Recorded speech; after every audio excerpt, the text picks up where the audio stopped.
चिराग पासवान केंद्र की राजनीति छोड़ने जा रहे हैं। क्या नरेंद्र मोदी के केंद्रीय मंत्रिमंडल से इस्तीफा भी देंगे? बिहार से लेकर दिल्ली में हलचल तेज क्यों हो गई है? दरअसल कल चिराग पासवान एक नेशनल टेलीविजन पर इंटरव्यू दे रहे थे और उसमें उन्होंने कह दिया कि जो काम उनके पिता स्वर्गीय रामविलास पासवान नहीं कर पाए, उस काम को अब वो पूरा कर। दिल्ली चिराग के दिल में बस नहीं पा रहा है, पटना आने की तैयारी है। तो सवाल उठता है, बड़ा सवाल। सिर्फ चिराग पासवान नहीं बल्कि चार मंत्री इस बार बिहार में विधानसभा का चुनाव लड़ सकते हैं। मैं केंद्रीय मंत्रिमंडल की बात कर रहा हूं। विधानसभा का चुनाव बड़ा महत्वपूर्ण है और बड़ा डिसिसिव होगा, लेकिन भारतीय जनता पार्टी तैयार नहीं। बिहार में दोस्तों जिस तरीके से महागठबंधन में आप स्वरूप देख रहे हैं कि वहां पर कांग्रेस पार्टी बड़ी विद्रोही बनी हुई है।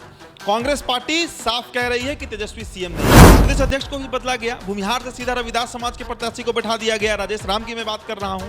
तो दलित वोट अगर 19% खिसकता है दोस्तों, तो ये बहुत बड़ा संकट। चिराग पासवान केंद्र की राजनीति छोड़ने जा रहे हैं। क्या नरेंद्र मोदी के केंद्रीय मंत्रिमंडल से इस्तीफा भी देंगे? और क्या बिहार के सीएम की कुर्सी पर चिराग पासवान की नजर है? दोस्तों खबर बहुत बड़ी है। एनबीसी 24 आपको ये एक्सक्लूसिव रिपोर्ट बताने जा रहा है कि दरअसल बिहार से लेकर दिल्ली में हलचल तेज क्यों हो गई है। दरअसल कल चिराग पासवान एक नेशनल टेलीविजन पर इंटरव्यू दे रहे थे और उसमें उन्होंने कह दिया कि जो काम उनके पिता स्वर्गीय रामविलास पासवान नहीं कर पाए, उस काम को अब वो पूरा करेंगे।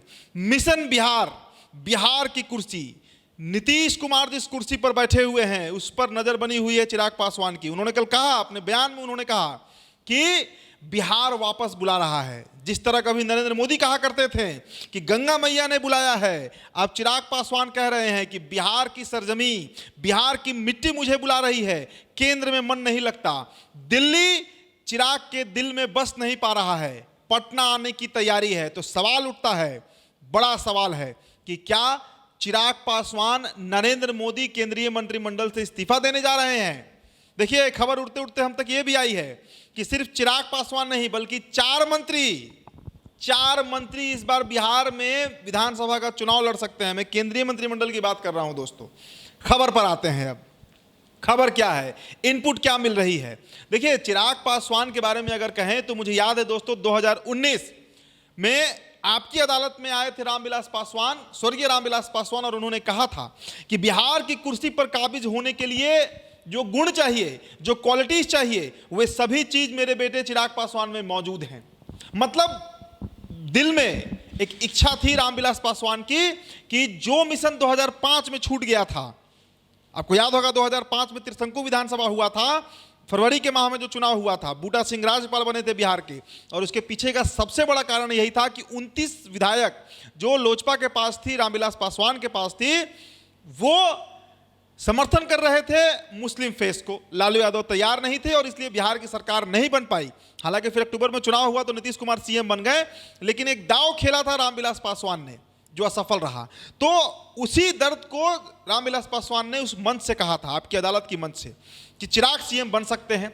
चिराग पासवान भी दबी जुबान में कई बार कह चुके हैं। उनकी पार्टी में नारा लगते रहा है कि बिहार का CM Chirag Paswan, next CM Chirag Paswan. कई बार कमेंट बॉक्स में भी हमारे आप लोगों ने लिखा है जो समर्थक है चिराग पासवान के। तो ऐसी परिस्थिति में दोस्तों खबर जो है, चिराग पासवान की बिहार वापसी हो सकती है। देखिए विधानसभा का चुनाव बड़ा महत्वपूर्ण है और बड़ा डिसिसिव होगा, लेकिन भारतीय जनता पार्टी तैयार नहीं है। देखिए 2-3 एंगल है। पहले आप समझिए कि दरअसल ये सब बातें चल क्यों रही है।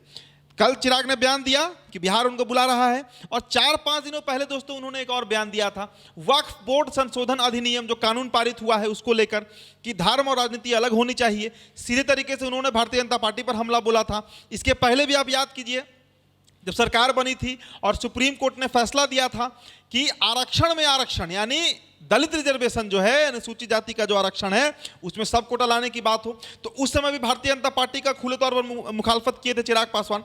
तो बार बार चिराग पासवान का जो तेवर है वो दिखते हैं, लेकिन मौजूदा मुद्दा वो नहीं है। मौजूदा मुद्दा ये है कि चिराग पासवान सीट शेयरिंग को लेकर बमके हुए हैं, गुस्से में हैं। क्योंकि जो खबर आती है कि चिराग पासवान को 17-18 सीटें भारतीय जनता पार्टी देने को तैयार है, जिसमें 7 से 8 ऐसी सीटें होंगी जिस पर बीजेपी के प्रत्याशी चुनाव लड़ेंगे। चिराग पासवान के प्रत्याशी नहीं, सिंबल लोजपा का रहेगा, चेहरा भारतीय जनता पार्टी का होगा, प्रत्याशी बीजेपी का होगा।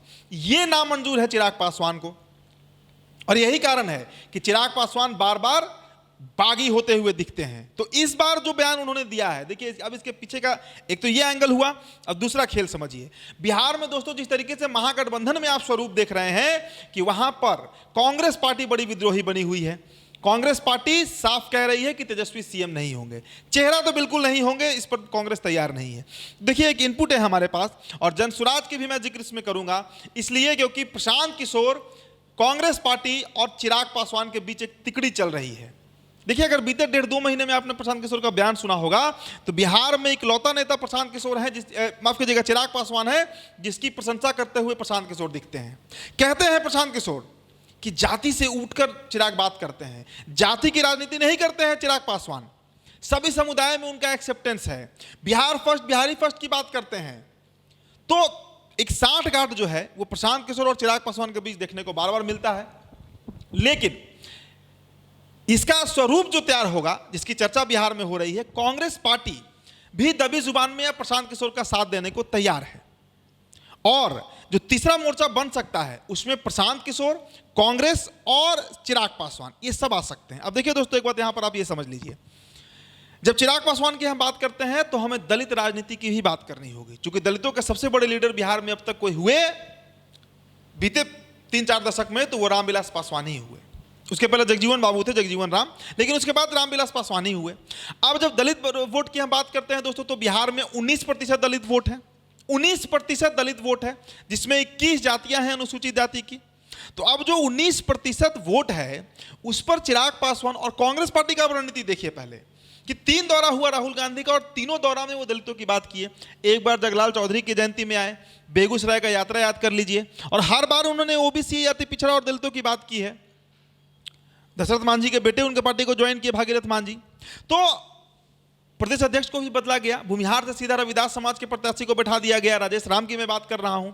तो दलित वोट अगर 19% खिसकता है दोस्तों, तो ये बहुत बड़ा सेटबैक, बहुत बड़ा सेटबैक एनडीए को लग सकता है।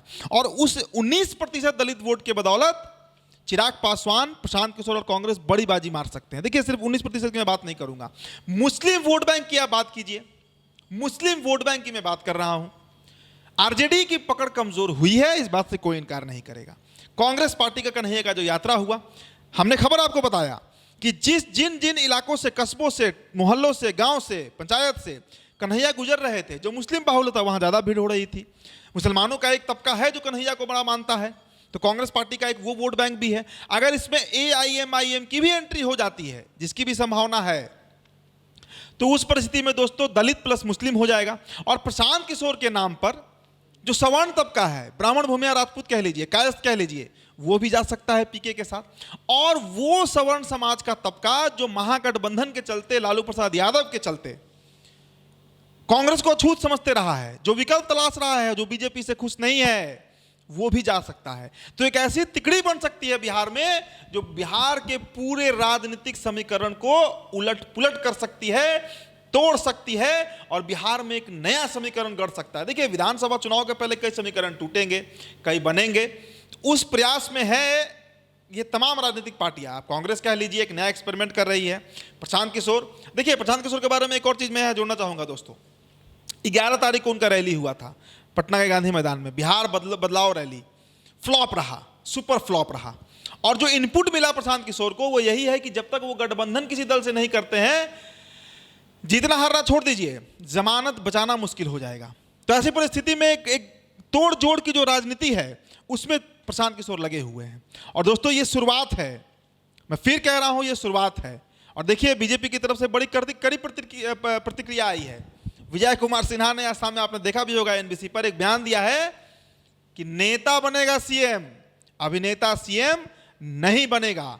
तो ऐसी परिस्थिति में दोस्तों क्या समीकरण बनता है, क्या उलटफेर होता है, कौन सा समीकरण टूटता है, बनता है, पीके किधर जाते हैं, चिराग किधर जाते हैं, कांग्रेस किधर जाती है, साथ में रहेंगे, या जो नैसर्गिक गठबंधन है यानी कांग्रेस महागठबंधन में, पीके अकेले और चिराग एनडीए में, ये भी हो सकता है।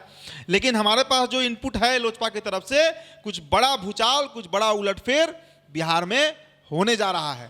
तो देखिए क्या होता है दोस्तों। आपका जो कमेंट होगा हमारे कमेंट बॉक्स में आप छोड़ते जाइएगा। फिलहाल इस रिपोर्ट में इतना ही। NBC 24 पर ये रिपोर्ट आप देख रहे थे। मेरा नाम उदित तारण है। बहुत बहुत शुक्रिया।